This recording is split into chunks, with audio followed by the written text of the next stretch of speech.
Hello students, let us start the next point in multiplication of vectors, vector product.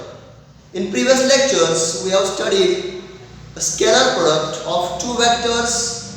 Now we are going to see what is a vector product of two vectors. Means how two vectors can be multiplied by using this vector or this product. Okay. So this vector product is also called as cross product. It is also called cross product. Now what is this cross product or vector product?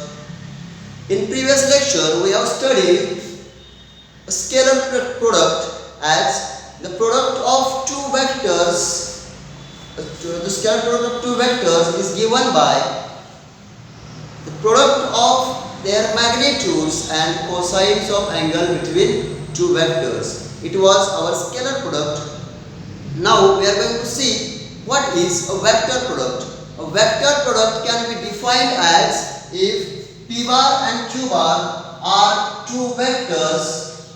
If p bar and q bar are two vectors, then their vector product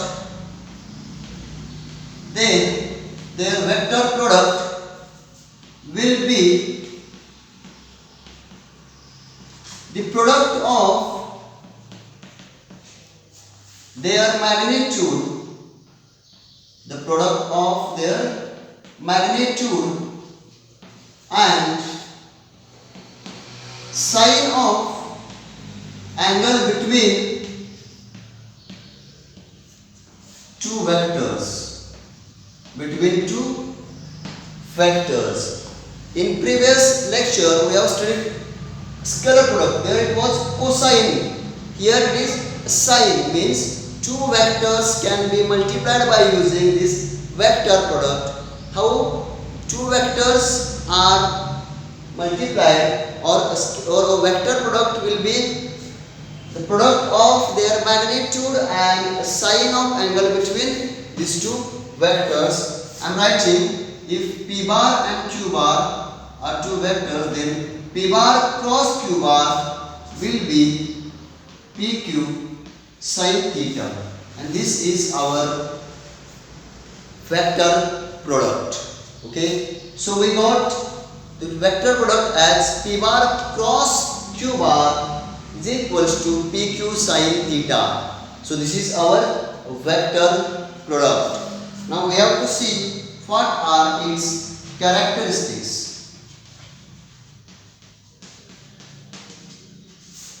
So first characteristics, in previous class we have studied scalar product obeys commutative law, but in this case it is not happening. Vector product do not obey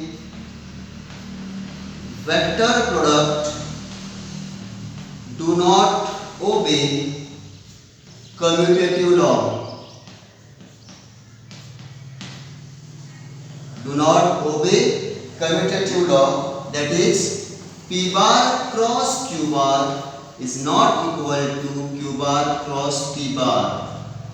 Why? Because both have different directions.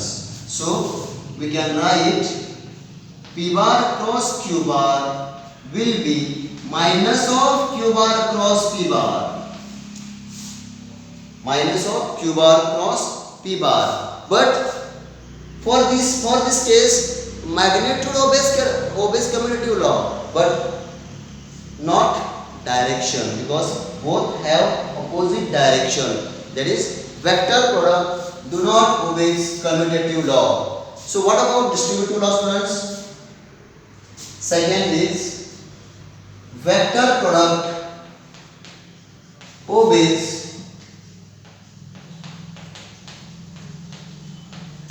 distributive law.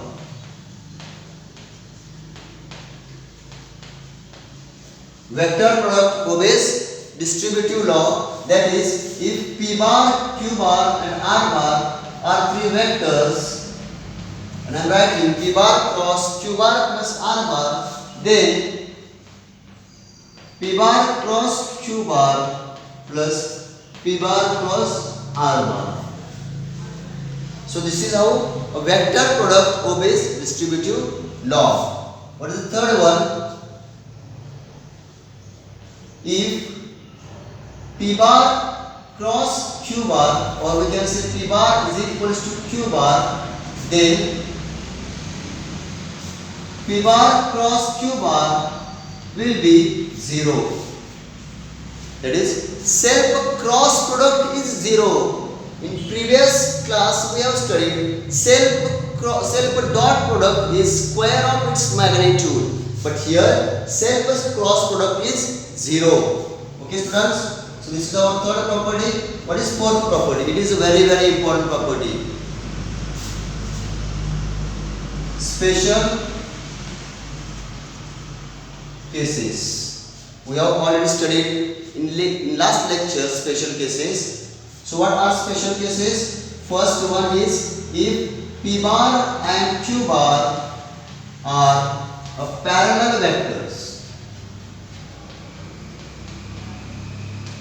Means when two vectors are parallel, their angle will be 0 degree, and sine 0 is nothing but 0. Sine theta will be 0. So we got P bar cross Q bar as 0 for this first case. For the first case, if two vectors are parallel vectors. Second, if P bar and Q bar are anti-parallel. If P bar and Q bar are anti-parallel, then we get theta as 180 degree and sin theta will be again 0. What will be sin theta? Sin theta will be again 0. So P bar cross Q bar will be 0. Now what about third one? What is third one? P bar and Q bar are perpendicular. If P bar and Q bar are perpendicular. In last lecture we have studied, here it was 1, cos 0 was 1, cos 180 was minus 1, while cos 90 was 0. But here we got sin 0 as 0, cos sin 180 as 0, and this theta here for perpendicular is 90. So sin 90 is 1. So we got P bar cross Q bar as PQ. So we got these properties for a special case. So these are the 4 different properties. So student, just pause this video so that I can erase this and we will see what are the next properties. Okay.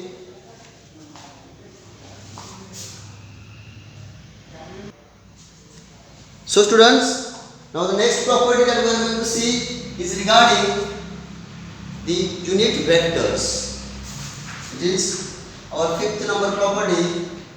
It's regarding unit vectors. If I cap, j cap and k cap are 3 different unit vectors along x, y and z axis. We have already studied what is the concept of unit vector in last lecture. But again I am reminding, unit vector is the vector divided by its magnitude. It's a mathematical expression or vector with magnitude as unity. Okay. Students, if I cap, j cap, k cap, we have taken these 3 as unit vectors. Then we have to see what about the cross product. I cap cross I cap will be equals to j cap cross j cap will be equals to k cap cross k cap, and this will be 0. So what we got, students?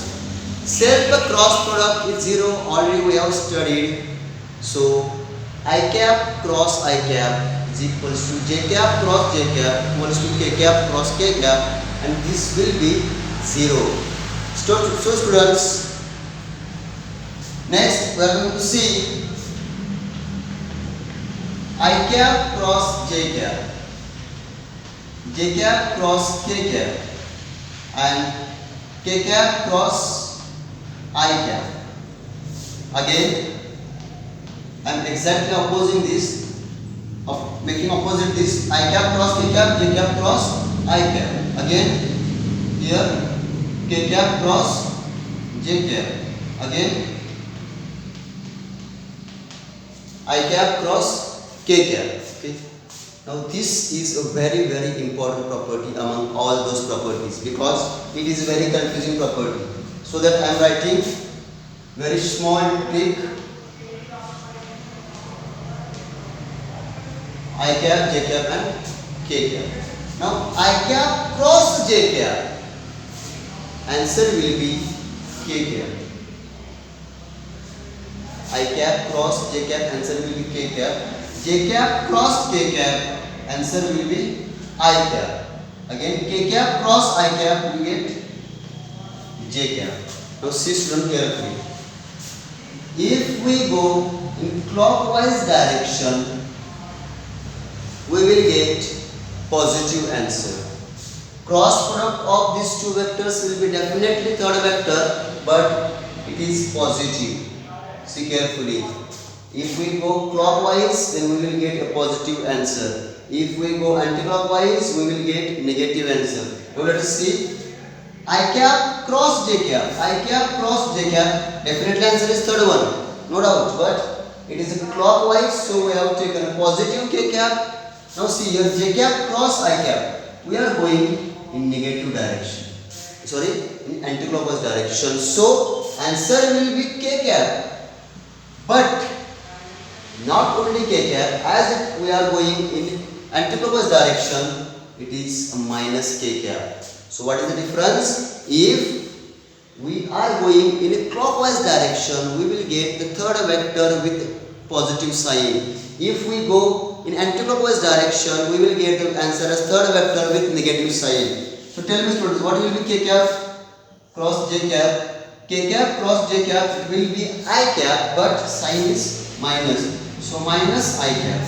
What about I cap cross k cap? I cap cross k cap will be minus j cap.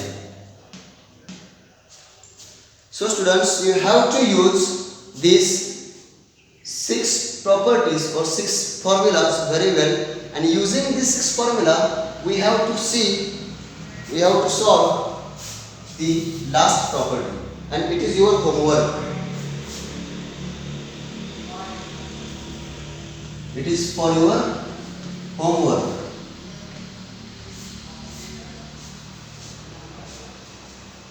You have to tell me this property, okay?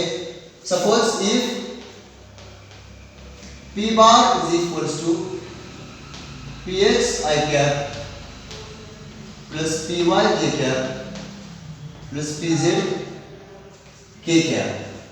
Px I cap plus Py j cap plus Pz k cap, and Q bar is equals to Qx I cap plus Qy j cap plus Qz k cap. Then find P bar cross Q bar. We have to find out P bar cross Q bar.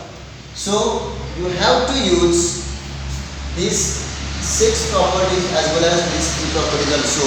Means if 2 vectors are same, their cross product will be 0. If 2 vectors are different, their answer will be third vector. But if we are going in clockwise direction, it will be positive. If we are going in anti-clockwise direction, it will be negative. So it is your homework. You have to send me the pics of this answer today only.